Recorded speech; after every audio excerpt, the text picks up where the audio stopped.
So yeah, the Lego Movie 3. When it was announced, I was like, great, another video game cash grab, only this time made by the Minions team. And when the cast got announced, I was like, what were you people expecting? Although I was not expecting Miyamoto to probably announce it'll be a Marvel star playing his creation instead of the guy who's been doing Mario's voice for 27 years. But okay. Of course, before I talk about the overall movie, I really need to tackle upon the casting. The most questionable without a doubt was Chris Pratt as Mario. Now, don't get it twisted, I have nothing personal against Pratt. Heck, he's one of the reasons I looked up to Emmett and Star-Lord. But still, I simply don't see how a moody, wisecracking boomer's raspy voice fits a jolly, happy-go-lucky role model for kids in any way. And compare this in some ways to Sonic being played by Roger Craig Smith, a good actor playing an iconic video game character whose voice simply doesn't fit their caliber. And no, Sonic fans, I don't care if he used a deeper voice in a later game, it still doesn't sound right. Another actor who also felt kinda off was Seth Rogen as Donkey Kong. Now, I'm not against DK talking, especially since he could always talk. And of course, conceptually, DK having this energetic, raspy voice isn't that far-fetched. But the problem is, Seth Rogen never changes his voice. Never. Everyone else goes from decent to stupendous. Charlie Day as Luigi doesn't sound that bad, but I still would have preferred if they stuck with Luigi #1. That's so cool. Anya Taylor-Joy is surprisingly on point as Peach.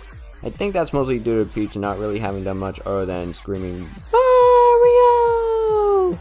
Plus, look at Joy and Peach side by side and tell me with a straight face they're not twins.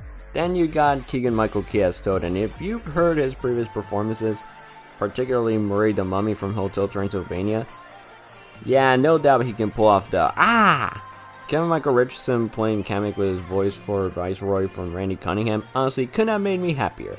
And of course, Jack Black as Bowser. Seriously, if you would have told 4-year-old me that the same guy who played Poe would play the main villain of Super Mario Bros. In a movie, I'd be like, huh?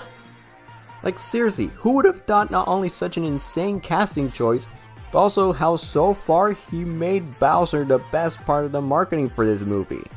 Can we also talk about how ironic is it that Jack Black, who again played Poe, makes Bowser sound a lot like Kai? Yes, I know Kai is by far the weakest Kung Fu Panda villain, but he wasn't outright bad per se.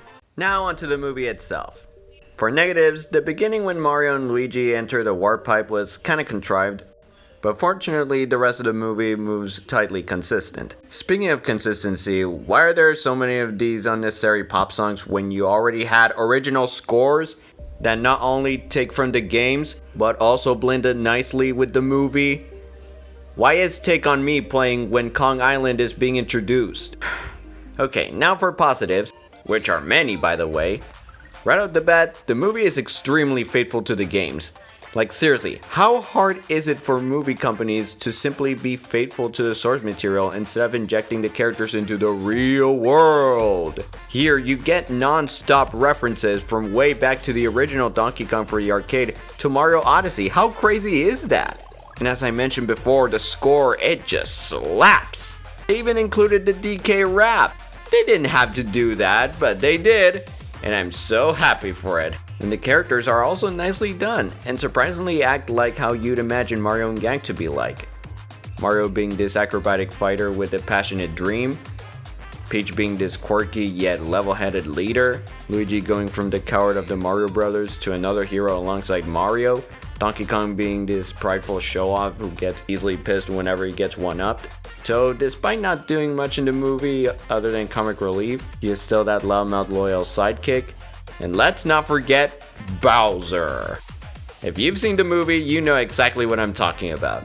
Bowser in this movie, aside from being a genuinely threatening villain, he is a total simp. Not only is it spectacularly entertaining to watch him write piano songs about Peach and everything, but marrying Peach is pretty much his main motivation in the games.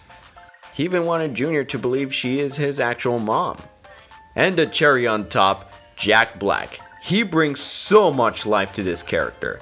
While everyone else is mostly fine, Black was pretty much the best casting choice. And finally, the action scenes. Holy cow, the action scenes! From Mario's training montage of Luigi getting chased by the Dry Bones, to Mario fighting DK Super Smash Bros. Style, to the Mario Kart sequence, I could just go on. So overall, the Mario movie is a fantastic experience. Not only that, this is probably the best Illumination movie to this day. Don't get me wrong, I like the first and maybe second Despicable Me movies, but yeah, that's not saying much now, is it? My score for this movie is an 8 or maybe even a 9 out of 10. If you're a hardcore Mario fan, which isn't me, I'm more of a Sonic guy myself, but if you are, I highly recommend it. If you're just a casual moviegoer, same to you too, especially if you have kids, since at the end of the day, this is still an Illumination movie. But anyway, stay faithful and hopeful.